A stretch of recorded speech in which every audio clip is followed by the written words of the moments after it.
Since 1941, Watson Clinic has been an integral part of Central Florida's healthcare. And we've had tremendous growth and development that you've seen through the years.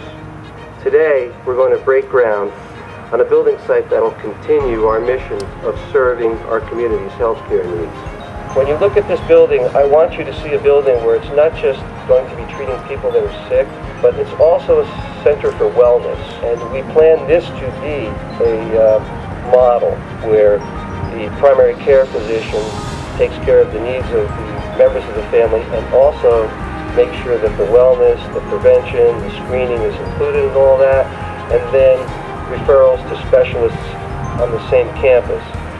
We're trying to make this an all-encompassing destination for the patient.